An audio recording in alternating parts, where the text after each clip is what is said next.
Hello, I'm Father Joe Roesch of the Marian Fathers of the Immaculate Conception. Thank you for joining us as we continue with our year-long journey, reading the diary of St. Maria Faustina Kowalska from beginning to end. Today we take up from where we left off, beginning with diary entry number 847. On the second day of the feast, Father Roesch came to celebrate Mass for us, and during Mass I again saw the little Jesus. In the afternoon I went to confession. Father did not give an answer to some of my questions that concerned this work. He said, "When you recover, we shall talk about it in concrete terms. And now try to recover completely. As for the rest, you know what guidance to follow and what directions to take in these matters." As penance, Father told me to say the chaplet that Jesus had taught me. While I was saying the chaplet, I heard a voice which said, "Oh, what great graces I will grant to souls who say this chaplet. The very depths of my tender mercy are stirred for the sake of those who say the chaplet. Write down these words, my daughter. Speak to the world about my mercy. Let all mankind recognize my unfathomable mercy. It is a sign for the end times. After it will come the day of justice. While there is still time, let them have recourse to the fount of my mercy. Let them profit from the blood and water which gushed forth for them. O human souls, where are you going to hide on the day of God's anger? Take refuge now in the fount of God's mercy. Oh, what a great multitude of souls I see. They worshipped the divine mercy and will be singing the hymn of praise for all eternity. December 27th. Today I returned to my place of solitude, her private room at the sanatorium. I had a pleasant trip as I traveled with a certain person who was taking her baby to be baptized. We gave her a lift as far as the church in Podgorja. In order to get out, she put the baby in my arms. When I took it, I offered it with an ardent prayer to God, so that someday it might give him special glory. I felt in my soul that the Lord was looking in a special way on that little soul. When we arrived at Pradnik, Sister N helped me to carry my bundle. When we entered my room, we saw a beautiful paper angel with the inscription, Gloria in... I think it is from the sick sister to whom I sent the Christmas tree. And so the holidays are over.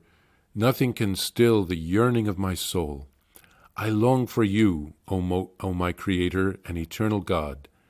Neither celebrations nor beautiful hymns soothe my soul. Rather, they make me yearn all the more. At the very mention of your name, my spirit springs toward you, O Lord.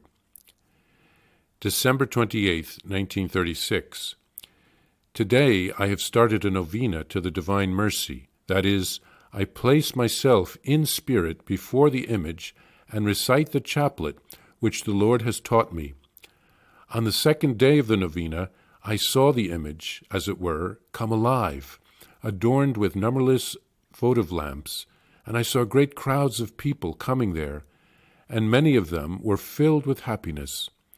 O Jesus, with what great joy did my heart beat!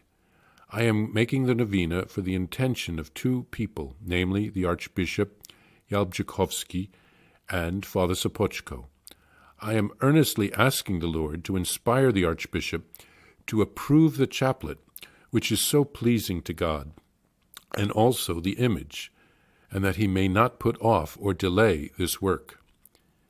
Today the Lord's gaze shot through me suddenly, like lightning.